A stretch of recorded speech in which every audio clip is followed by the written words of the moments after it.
Selamat pagi semua, kembali lagi bersama Bu Yanti di video kali ini. Bagaimana kabar kalian? Semoga selalu sehat dan tetap semangat belajar di rumah ya.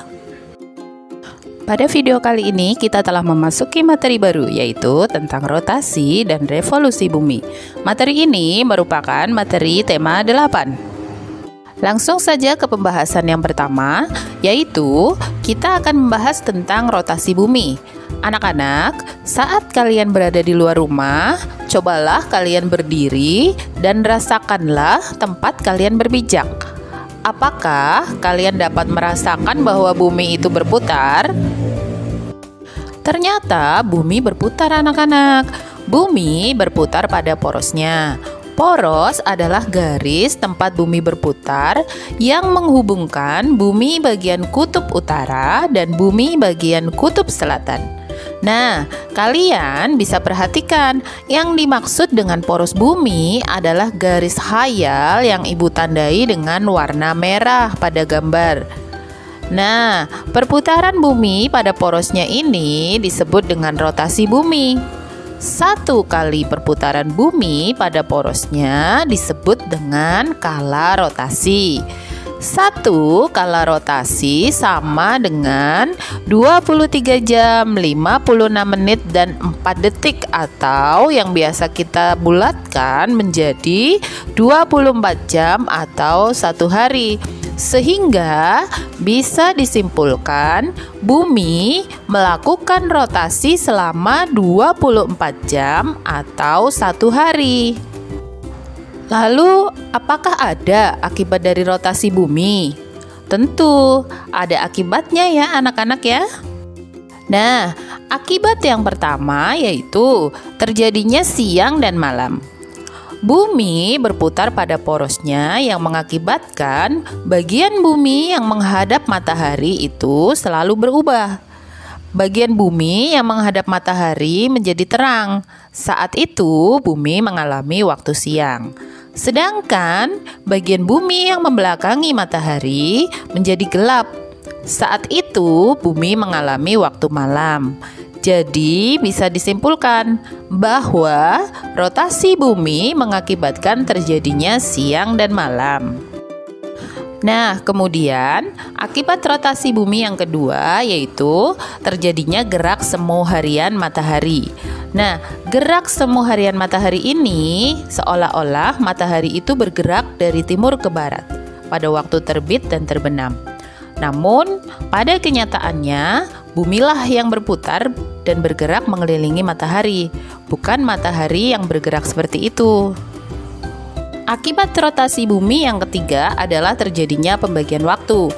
Di Indonesia sendiri, pembagian waktu dibedakan menjadi 3. Yang pertama, waktu Indonesia Barat, waktu Indonesia Tengah, dan waktu Indonesia Timur ya. Perbedaan waktu ini itu menggunakan garis bujur. Apa itu garis bujur? Garis bujur itu sendiri adalah posisi timur atau barat suatu tempat di permukaan bumi ya. Nah, anak-anak, Indonesia itu terletak di 6 derajat lintang utara sampai 11 derajat lintang selatan dan 95 derajat bujur timur sampai 141 derajat bujur timur.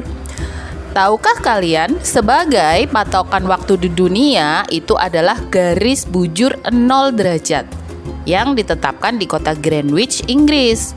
Nah, anak-anak, Greenwich pangkal bujur 0 derajat ini dikenal sebagai Greenwich Mean Time atau GMT ya, atau GMT kalau biasa kita sebut. Nah, materi selanjutnya yaitu tentang revolusi bumi. Berikut ini merupakan gambar revolusi bumi, di mana revolusi bumi itu sendiri adalah perputaran bumi mengelilingi matahari. Satu kali kala revolusi itu memerlukan waktu 365 seperempat hari atau 1 tahun.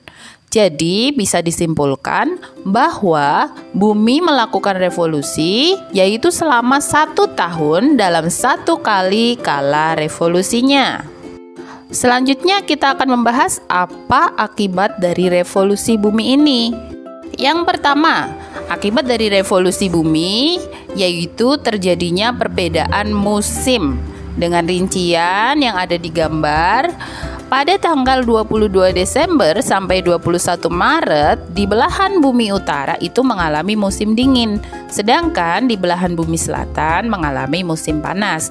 Kemudian pada tanggal 22 Maret sampai 21 Juni di belahan bumi utara mengalami musim semi, sedangkan di belahan bumi selatan mengalami musim gugur.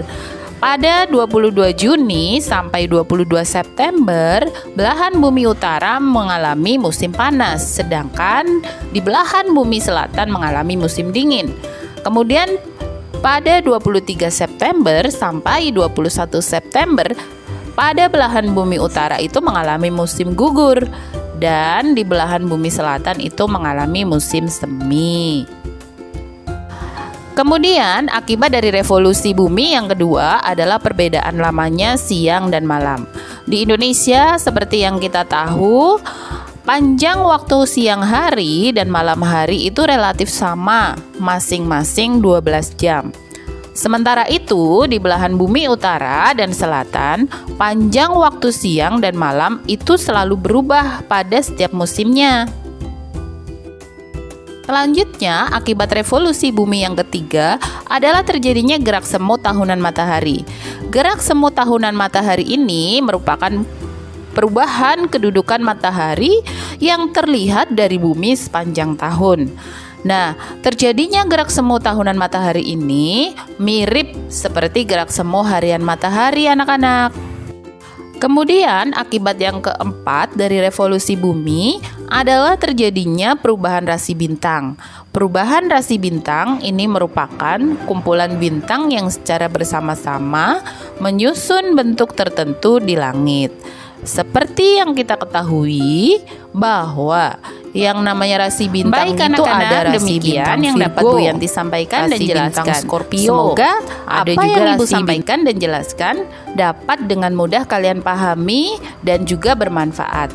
Apabila ada pertanyaan, kalian bisa tanyakan di kolom komentar ya.